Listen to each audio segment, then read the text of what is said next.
Hello बच्चों, let us read the question. A nucleus disintegrates into two nuclear parts which have their velocities in the ratio 2:1. The ratio of their nuclear sizes will be option A 2 to the power 1 by 3 is to 1, option B 1 is to 3 to the power 1 by 2, option C 3 to the power 1 by 2 is to 1, option D 1 is to 2 to the power 1 by 3. तो इस question का की concept है conservation of linear momentum. Conservation of linear momentum. So the conservation of linear momentum हमें ये बताता है कि the total momentum before decay should be equal to the total momentum after decay.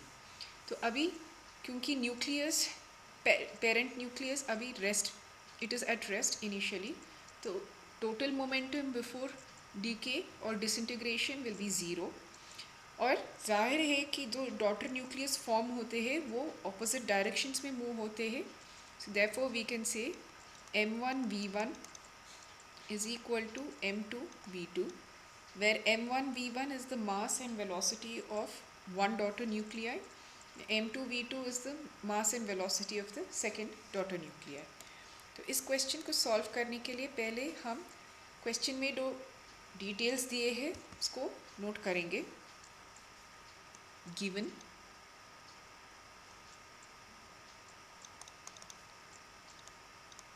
Ratio of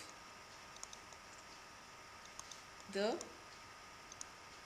velocities of the two nuclei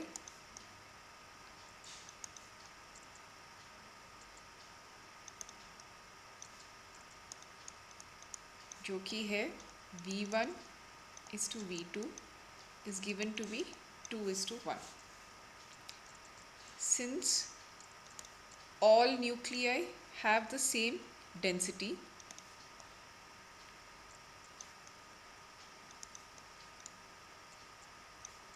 तो हम density को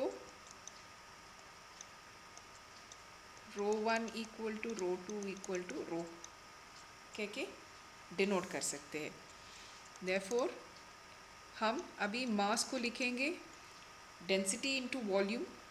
so if r1 is radius of nucleus 1 and r2 is radius of nucleus 2, तो हम मास को लिख सकते हैं density into volume which is 4/3 pi r1 cube. और सिमिलरली m2 को लिख सकते हैं rho into 4/3 pi r2 cube. तो कंजर्वेशन ऑफ लीनियर मोमेंटम से we have m1v1 is equal to m2v2. तो टर्म्स को रीअरेंज करके हम लिख सकते हैं m2 by m1 is equal to v1 by v2. तो अभी from the expression of the mass m2 और m1 को सब्सटीट्यूट करेंगे और क्वेश्चन में दिए हुए डिटेल के हिसाब से v1 और v2 का भी सब्सटीट्यूट करेंगे.